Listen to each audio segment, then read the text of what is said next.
What is up, everybody? Welcome back to the channel. Today we did a serpentine belt replacement. We also did this upper idler pulley, and we did the belt tensioner pulley, this one here, as you can see. That one down there, it's brand new. Okay, so all you need to do for this job, this is a 1999 ML320, by the way.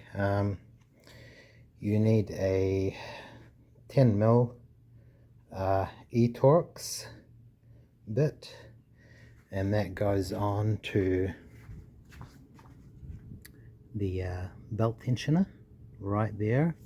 So the e-Torx goes on to there, and then you rotate it anti-clockwise to release the tension off the belt tensioner. All right, and then you release the belt. This is the old belt. It had a lot of cracks in it. I don't know how old it is, but I decided I need to replace it. See, there's some really big and deep cracks in it. So I've had the car for 6 years. I don't know how old the belt is prior to that, so it's time for it to be changed. And then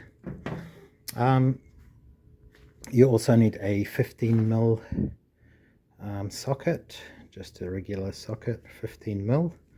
Okay, I like to use these breaker T-bars because they're very handy. So that goes on to the pulley as well, and you can rotate it anti-clockwise until that nut, as you can see, that nut down there, that nut will come loose, and then you can slide the old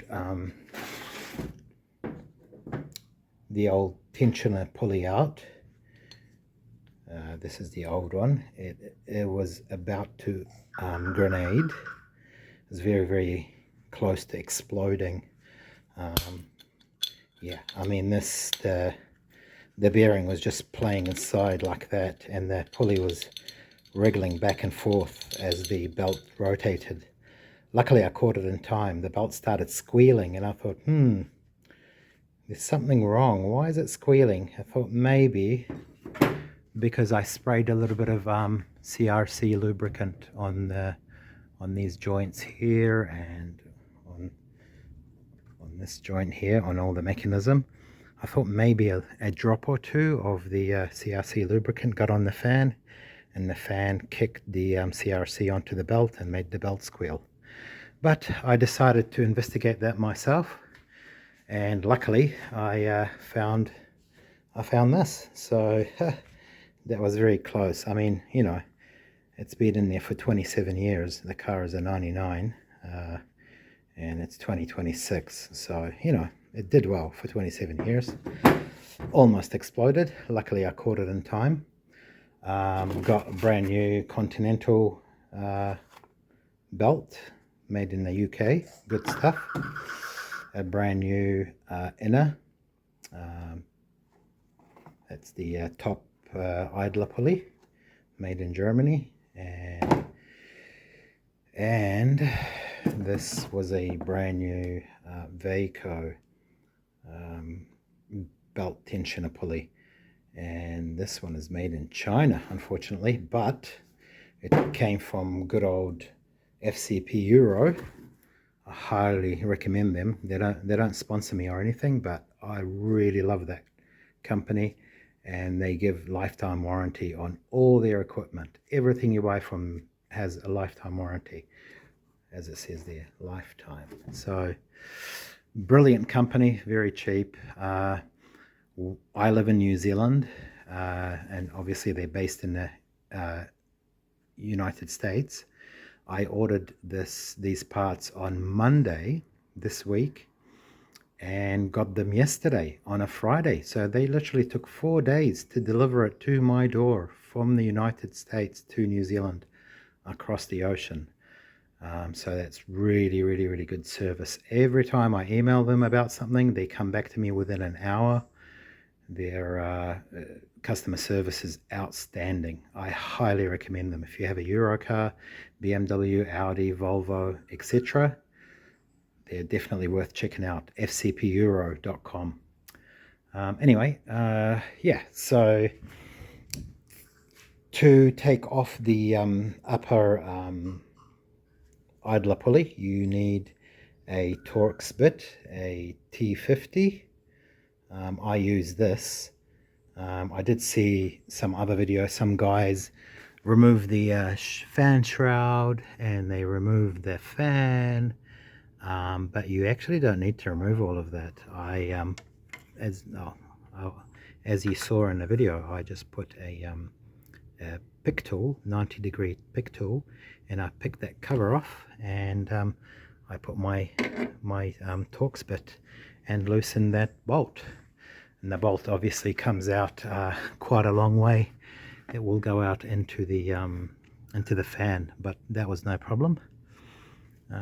Yeah, all right, so hopefully this helps somebody that's about to do this job. And if you have any questions, please drop me a comment. I try my best. Actually, I answer all the questions. But yeah, if you have any questions regarding any of this, this is the pick tool I used. And also forgot to mention, so this is the kind of like a washer that goes on top here, and then the nut goes on it. So obviously they don't make this anymore, and this is plastic now, it's no longer metal. But anyway, if you have any questions about the job at all, yeah, drop me a comment.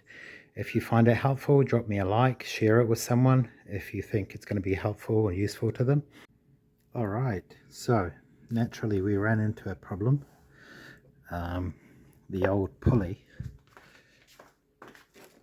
this one here, when it sits in the tensioner, okay, with the bearing, of course, the old bearing. So that's the old bearing. Of course, they've separated now. It clears, you know, the back of the tensioner.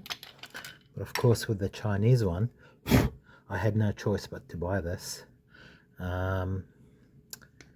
When you sit it in there, it was actually rubbing onto the pulley and made the belt jump. So I had to grind all of that edge off with a little stone bit on a drill, that. So I went around and ground all of this edge off so we can have some clearance, and so the pulley can sit in place without interference. And you should really do a manual engine rotation when you put the belt back together, just to make sure everything's running smoothly. So yeah, just thought I'd share that, because of course you always run into problems when you're fixing cars, and this is one of them. All right.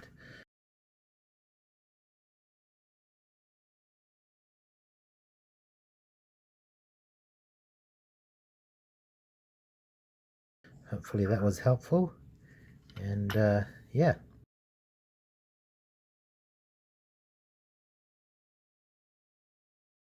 I'll see you in the next one. The pain I felt is paid for, all is said and done.